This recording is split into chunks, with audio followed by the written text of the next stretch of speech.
Alright. So magandang araw uli sa inyo mga kapatid. Ito ho kaming dalawa uli. With Go Philippines, ang inyong abang lingkod, JDB. Pag-usapan natin itong talagang ayaw ho nila talagang lubay-lubayan na ano kahapon. Hindi, kasi di ba, merong isang event. Actually, ito hong event na to, yung Von Dunur. Yan ang bigkas niyan eh. Von Dunur. It's a Hirap na French. hirap ako dyan kahapon eh. Hindi ko alam kung Bakit? paano babasahin yan eh. Hindi ka nagtanong. Ano yan eh? Von Dunur. Dunur. Parang junior. Ganon. Oo. Von Dunur. Yan. Actually, isa yan sa dalawang official receptions na hino-host ng presidente ng Pilipinas. Okay. Pagka New Year's Day and then Independence Day. So, dalawang beses sa isang taon. Ngayon, yung New Year's Day reception, ito ay hinost dati ng American Governor General. No, syempre, kinopya rin nila sa mga British monarch. Yan, yung ganyang celebration. Parang ano yan eh, wine of honor. Yung ibig sabihin yan. Ngayon, itong ceremony na to, ito yung background lang Gaano kaganda tong ceremony na to. Ito ay itinuloy ni Manuel Quezon tsaka ng mga sumunod sa kanya. At pinangalanan ito na open house or at home day. Yan, ganyan. So, yung presidente at saka yung mga alipores, so binubuksan nila yung palasyo para i-welcome yung pagpasok ng mga tao mula sa iba't ibang bahagi ng ating lipunan. Gobyerno. Yan. Hindi, nung araw yung iba't ibang bahagi lang ng lipunan from different sectors of society. Now, etong kalaunan nagkaroon ng modern style nung 1980, nawala yan eh. 1987, binalik yan ni Cory Aquino noong 1987. Pero from social custom, kasi dati 'di ba, mga taong bayan ang pinapapasok. So from social custom, nangyari diplomatic custom na. So wala na si taong bayan, kaya nakikita natin 'di ba, mga nakaraang presidente magikidigong nandiyan yung PayPal nuncio, tapos yung mga ambassadors, gano'n na yung naging format, nagbago na since 1987 nung ni-restore ni Cory Aquino. Siyempre kailangan niyang magkaroon ng maraming mga friends. Now, dito naman ngayon sa pangyayari na to, meron kasi kaagad na pinalitaw sila na fake news, no? Ginawa agad nila ito isa lang ito sa mga kolokoy ng mga Digonian. Sabi ni Coco Locoy, grabe yung term. Hinablot lang daw yung baso ni Cheese. Magnanakaw na. Magnanakaw naman masyado yung term. Huwag ganon. Diba? So alam niyo naman ibig sabihin kung sino yung taong yan. Diba? Anti Marcos. Mga taong sumausaw, 'di ba? Siguro nag-aasam ng magandang kinabukasan katulad ng ibang mga alam mo na, mga Digonians na nakasama natin nung araw ng siguro nakasanayan yung pakinabang na binabanggit ni Nino Barsaga, 'di ba? So biglang nagbalintongan agad-agad etong mga Digonians. Yan.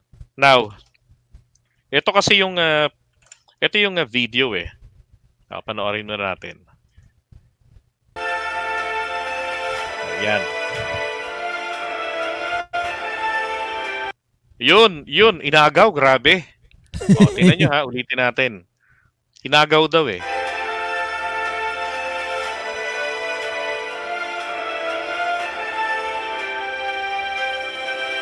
Binalik. Tapos inabutan ng bago.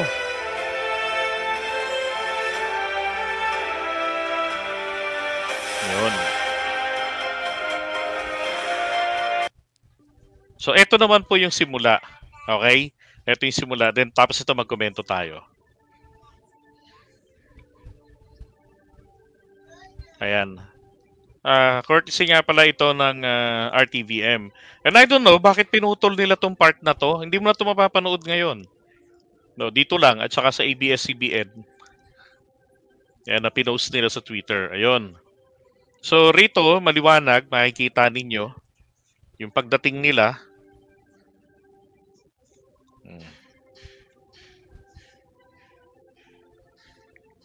So, ang una niyang nakita agad sa kaliwa niya pag-ikot si Martin Romualdez. 'Di ba? Pag ganun niya. Hindi pa siya tumitingin kay Cheese. Nakita niya na si Cheese. Iniinom niya na, binalik niya. So sabi nila, inagaw. Okay?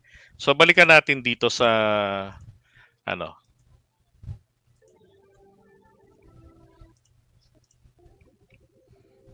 Dito. Yan.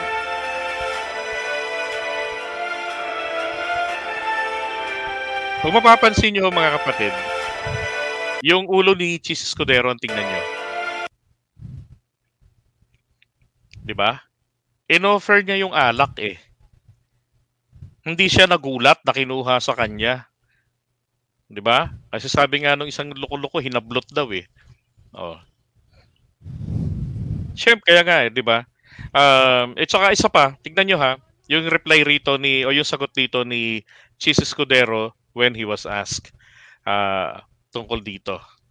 Bilang pagiging gentleman o maginoo, ang pagisilbi sa mga kababaihan. Anya, bagaman maaari sabihin ng iba na tila pagiging under ang kanyang ginawa, hindi anya kailanman magiging makaluma ang pagiging maginoo at pakikipagkapwa-tao. Diba? So dito pa lang mapapansin mo na yung kanyang sinasabi na ito ha, I consider waiting on a lady to be gentlemanly. So kahit anong antas daw. Sabi niya.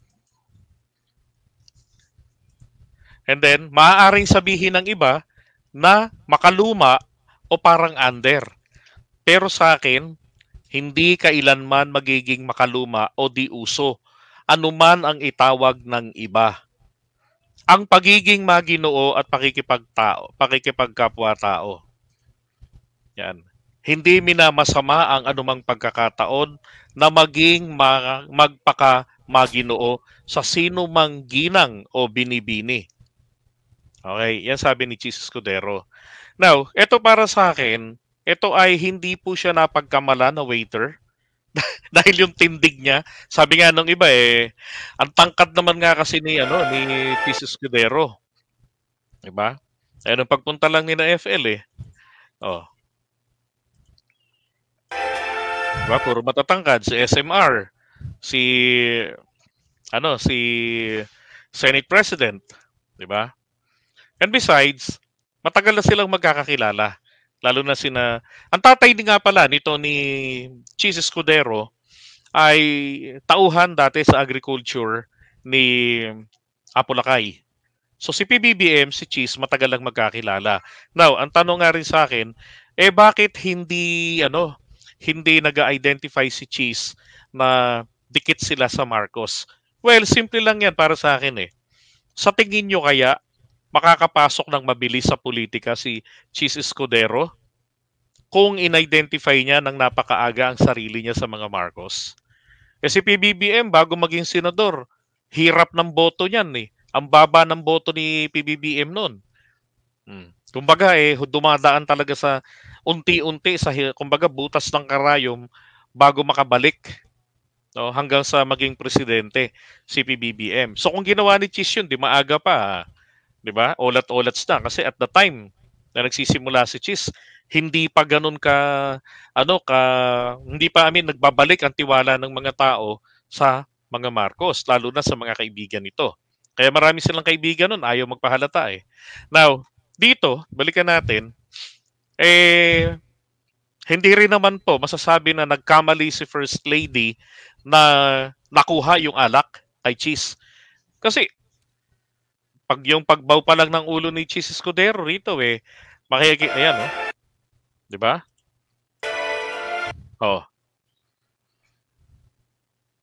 Tapos yung sinasabi ni Cheese na pagsisilbi, yung pagiging maginoo. Ang ibig sabihin po noon, para kay Cheese, At eto lang, in my interpretation, inoffer niya yung alak eh. Hmm. Sabi nga ni Jenny Ramos, ni Jenny Ramos, inaanak ni FL Lisa at PBBM si Cheese sa kasal sa unang asawa ni Cheese. Okay? At kung di ako nagkakamali, yan pong pag-offer ng alak, pwede pong gawin yan sa mga ganyang okasyon. Hindi po kinakailangan po tragis waiter lang. Palibasa po, ang kumukontra dito pre, alam mo kung ano, yung mga tao, ito pa yung mga maaarte kunwari hindi raw maganda, pero sila pa yung mga laman lagi ng Tagayan. 'Di ba? Pero dito sa napakagandang event na ito, Diyos ko, naging allergic. Naging allergic dun sa Von Dunur. Walang masama sa ginawa ni FL Lisa. Okay? First time lang nating nakita. But if you were offered for a wine, toast, di ba, nagpapaunlak ka, nakikipagpukpukan ka ng baso, offeran ka ng alak. Di ba? Eh kung umiinom ka naman at alam naman nila na umiinom ka naman nun, and besides, napakagandang event yan. At hindi naman siguro emperador o kaya gin yung kanilang isa shot. 'Di ba? At saka isa pa, it was done na tawag dito yung decente, hindi ito yung tipong alam mo yung pagka nagiinuman, nagano na lang, hindi eh. Talagang hindi ko lang na maabot yung kopita ko rito sa likod eh, didemo ko sana eh. 'Di ba? Ikaw, ano ba sa tingin mo nung nabalitaan mo to kahapon? Actually, kinontent ko na rin yan na kapatid, no? Kahapon. Yan din ang paliwanag ko. Sabi ko, it was offered by Cheese Escudero. Kaya nga, the moment na siya ay yumuko ng konti, nag-usap sila ni FL Lisa. At sinabi niya siguro, kasi makikita niya man natin, mga kababayan, doon pa lang sa, sa gesture niya, di ba? Makikita natin na talagang in-offer niya po yung wine. Sabi ng iba, tama lang yan para magkalasahan sila ng kanilang mga labi. Pero actually mga kababayan, hindi ganun yun eh. Kumbaga, sabi nga ni Cheese Escudero, ito ay pagkakataon para maipakita mo ang pagiging gentleman mo. Now, sabi ng iba, ininuman na yan ni Cheese Escudero, sigurado ba kayo mga kababayan? Kasi sabi niya, according to his statement, inantay niya talaga yung pagkakataon. So, bago siguro sila mag-inuman, mga kababayan, alam nila na paparating si First Lady, ina-announce naman lagi yan. Diba? Ina-announce na darating na si Pangulong Bongbong Marcos with her First Lady. Diba? So, mga kababayan, yung pagkakataon na yun ay inantay ni Cheese. Kaya nung yumuko, at saka besides, ginagawa rin hindi lang sa event na yan, ginagawa ang ganitong bagay. Kasi kahit kami, nung may mga event din kami sa call center, no, nag-o-offer din kami ng wine doon sa mga kasama namin. Yung iba nga galing pa ng Canada. So, nag-o-offer din kami ng wine na ganyan. Mga kababayan, wala namang problema doon. Hindi ko alam kung ano ang naiisip nila. Tapos ang una pang pumapansin dito, si Mr. Sasot. 'Di ba? Pinapansin niya 'to. Na siya yung tipong ina-identify niya yung sarili niya. Alam naman natin na lalaki siya, pero ina-identify niya yung sarili niya bilang babae, pero gusto niya siya yung pilit na pilit ipinapaliwanag mga kababayan at pinagpipilitan yung pagiging gentleman hindi naman niya kayang ipaliwanag yun dahil gusto niya magpakababae. Yung babaeng may labit Okay. So, hindi yan. Pero dito pre, wala silang reaction diyan. Putang ina, parang papamura eh. Parang suso eh. 'Di ba? Ito yata yung binigyan niya ng libro. Hindi parang nakakapangilabot. Sa Singapore yan eh. Sa Singapore to, no? Oo.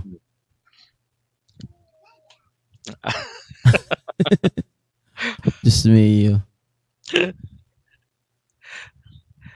Sa tingin mo kaya, dapat ang ganyang gesture sa isang presidente?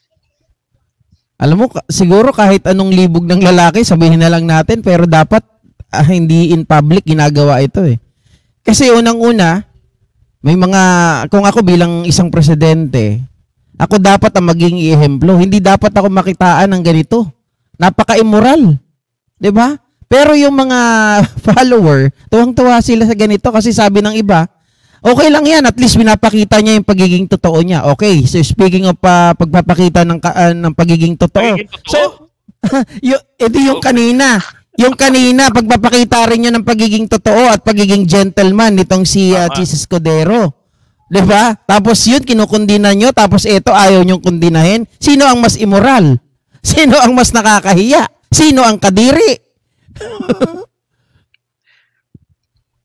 Wala, ewan ko ba kung anong level ng morality meron tong mga to o kung naiintindihan ba talaga nila. 'Di ba? Kasi imagine mo. Tapos meron pa to yung maraming mga pictures, 'di ba, ng mga babae na pinaghahalikan niya. Meron pa nga yung isang babae na ayaw nang humalik pero kinuha yung leeg. Isinaksak yung bibig doon sa nilapit ng husto eh. Ano yun? Talagang pinupog niya? Pinupog niya. Umaayaw na yung babae. Inilalayo na yung ulo. Kasi parang takot na takot o nagbago na yung isip, ganun? O parang parang ayaw niya na. Parang okay na sa kanya yung unang ayoko na. Kadiri. Itong isa parang iiyak na eh. Parang, kaya nga, tingnan nyo. Di ba? Publicly yan, no? Hindi yan sibuyas, ha? Mga tao yan. Itong isa pa, inggit na inggit. Yung iba na, di ba? Mga tanga nga talaga sila, eh, no? Sa harapan nila, may ginagawang ganyan, palakpakan ng mga tanga. Oo. Pero samantalang yung mga babae, ayaw nila, tingnan nyo, parang napipilitan lang. Diba? Ito nga lang, ni UP yung pilit hinabol yung uso, eh. Yan ata yun, yung sinasabi ko, eh. Parang sisinghutin, eh. Grabe. Tapos tahimik sila dyan, ano? Ano kaya paliwanag nila dyan? Nagpakatotoo lang. Yun ang sinasabi nila, eh. Nagpakatotoo lang. Pinakita lang niya yung pagiging totoo. Pagiging manyakis. Kasi ganito lang, eh. Sabihin na nating manyakis. Nagpakatotoong manyakis. Di ba? So, hindi na kayo iimik kasi nagsabi ng ganito ako, eh. Tapos sinabi, kunwari, ganito, manyakis ako. Makakita ko yung babae, halikan ko sa public, lips to lips. Pag pumalag, pangit. Tapos may nakitang babae, hinalikan. Parang ganun lang, di ba? Wala, pag utak kulto talaga, wala kang magagawa doon, eh. Talaga. Grabe, oh. Ito yung isa, may nakita pa akong ibang picture ng ganito, eh. Nito, ang likot ng kamay, diretso dibdib, eh. wala rito yung picture na yun, eh. Oo, hindi na inilagay dyan, eh. Sa lahat sa kanila, mukhang etong dalawang engot na to lang yung tuwan-tuwa, eh. Yan lang. Ito naman talagang ako. Yung PSG, no? Tingnan mo yung isa, oh. Hindi ko alam kung duduraan niya si Duterte o ano, eh. Si Bongo ba yan? Yan nasa likod. Si Bongo ba to? Si Bongo. Ito na, parang nainggit. Akala ko nga kamay ni Bongo yan. Kidigong pala. Diba? So ba't ba natin ito pinakikita? Para lang maiparamdam natin sa kanila na masyado kayong malisyoso. Hindi nyo naiintindihan ng isang bagay, gagawa nyo ng malisyosong kwento. Samantalang yung obvious na malisyosong ginagawa ng ating sinusuportahang presidente dati, lang deadma pa kayo. Ako nga, di ko alam kung paano ko paliliwanag yan nun, eh. Di deadma. Ganun lang naman yan, eh. Pagka hindi mo trip yung content, o hindi mo trip na content, di ka naman sinusweldohan, wala kang obligation, di ba? Wag mo na, deadma mo na lang, and then hayaan mo lumipas yung oras. Sila na lang mabaliw ng kakapaliwanag. Tanda ko pa nga nung time na yan, sabi ng mga DDS dati, DDS vloggers, sabi nila, kita nyo, itong si Tatay Digong, gustong-gusto ng mga tao, kita nyo, nakikipaghalikan pa sa kanya sa harap ng maraming tao. Talagang sabi ko, ano? Gustong-gusto halos mandiri na nga sa kanya. Dahil palagay ko naman itong mga to, may mga nanay sila, may mga kapatid. 'Di ba?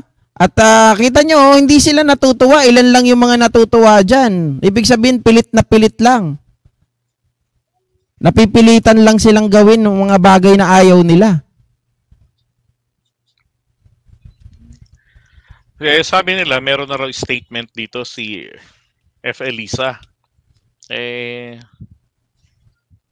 Hinahanap ko nga rin Sabi wala, ni... nakikita ko lang rito yung isang post na sabi, excuse me, sabi ni FL, excuse me, can I have this glass of wine? Then sabi naman daw ni Cheese, okay. Oh, yun nga rin yung sinasabi ko kahapon kaya lang Tagalog yung pagkakasabi ko. Pwede ko bang kunin yan? Kasi, di ba, galing sila ata ng from a long walk o kung saan pa sila nang galing. Nauuhaw na ata si F. Elisa. So, siya ay parang nagpaalam. Tapos, di ba, yung pagyuko, yun nga yung sinasabi natin na Cheese Escudero offered yung glass of wine kay F. Elisa. Kasi naman yung waiter bakit naman nasa... Di ba, mukhang nakikipagtsikahan yung waiter. Ito yun, no, yung video na sinasabi ko. Ito, sabi rito, excuse me, can I have this glass of wine? And sabi ni Cheese Escudero, I'm Senator Cheese Escudero, the Senate President. Sabi naman ni FL, okay, Senator Escudero, get me another glass. This is something malicious. Diba? Hinahanap ko kasi kung meron ng statement talaga si FL. No, kahit na sa Lisa Marcos, tignan natin. Sa DCRH daw, bro. Ito yata, sa DCRH. Ito, bro, meron na. Pakita ko lang. Nakikita ba nyo? Wala. Ito. Ayan. Okay, so atin pong sama-samang pagbulay-bulayan. Ay, hindi. Uy, nawala ka. Ito to. Ayan. Sabi rito, ba't nakaharang kasi itong uso ni Digong? Hindi. This on my end Okay, sabi rito, the truth, ayan. Statement by Lisa, statement of First Lady Lisa Marcos on the viral wine glass video. If truth be told, there's what happened 10 a.m. yesterday after greetings 82 ambassadors and other international organization representatives for over an hour. President and sabi niya, Bong and I entered the ceremonial hall and we were ushered to where Cheese and Martin standing. When Cheese saw me, he said, wow, believe din ako sa iyo May energy ka pa after standing and smiling for over an hour. I'm sure you could use a drink. Sabi. I laughed and said, you bet. And so I mischievously got his glass of champagne, took a sip, and told him, ew, hindi naman malamig ang champagne mo. Yan. After that, I gave his champagne glass back to him, and then we both had a good laugh over that. I think the entire exchange took all of 10 seconds. I've known Cheese since my law school days. He studied in UP and I went to Ateneo. We've been friends for like forever. So whether I made him a waiter or he responded like a gentleman is between us. So ganun po kalalim, no, sinasabi ni FL dito.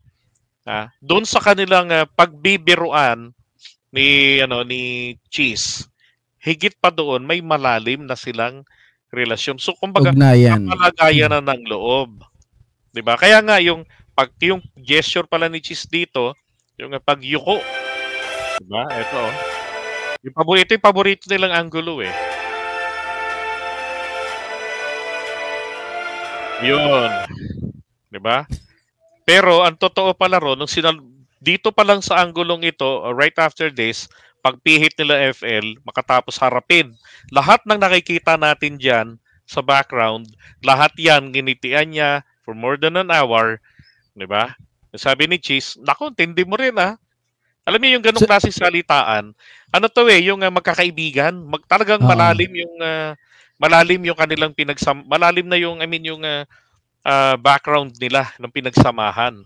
So ibig sabihin pagdaan ni FL Lisa kay doon kay Cheese sa grupo nila nila speaker, nagsabi na si Cheese na tindi mo rin ha, nagagawa mo pang ngumiti. Oh, nakuha, may energy ka pa ha. Sabi niya, you bet. Oh, tumatawa siya. And then, mako-confirm naman natin yan sa video eh. Oh, let's see. Ito yung part na hindi pinakikita eh. Sa mga Digonians. Oh. Diba? So, nung nakatalikod pa lang sila, sinasabihan na ni Cheese ng ganon. Oh, tingnan nyo ha. Tingnan natin. Bilang tayo. Oh. Ayan. Nung malapit na. Oh, bilang 1. Kasi si Cheese nagbaw na eh. Nagbaw na eh. Oh.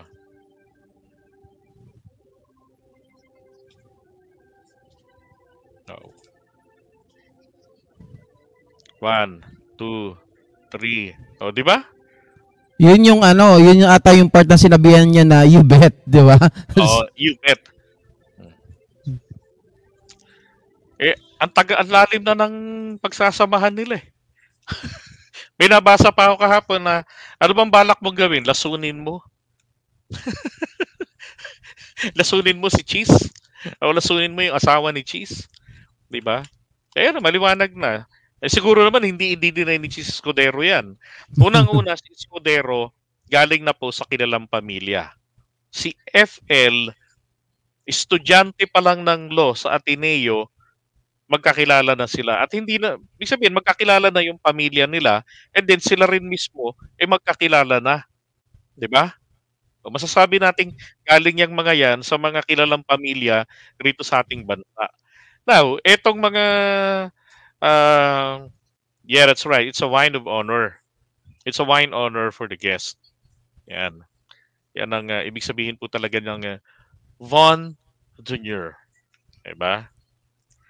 Etong mga mahilig mag-intriga, yung nag-intriga dyan sa nakita nila kahapon, yan po yung mga taong hindi alam ang bagay na yan. Alam lang po nila makipagtagayan.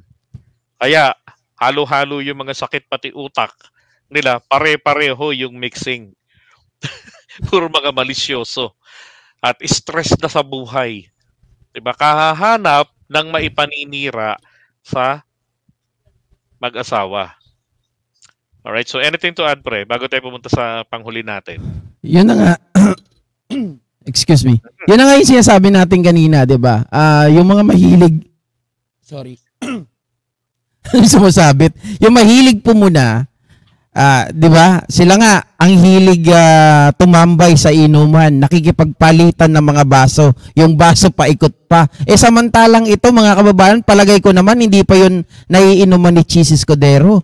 Or kung nainuman man yun, palagay ko, mga kababayan, di ba?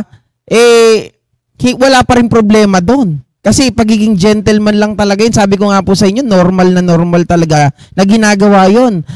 Kung natatandaan mo, pre, nung during the event nung mga Cycle Days natin, ganito rin yung ginagawa namin. From Canada pa yung mga guests.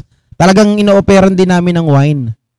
So, wala silang pakialam. Either babae o lalaki yung operan ng ganon. Okay lang, walang mali siya. Diba? Simple lang eh. Okay, I totally agree. Okay, so ito naman yung pag-usapan natin.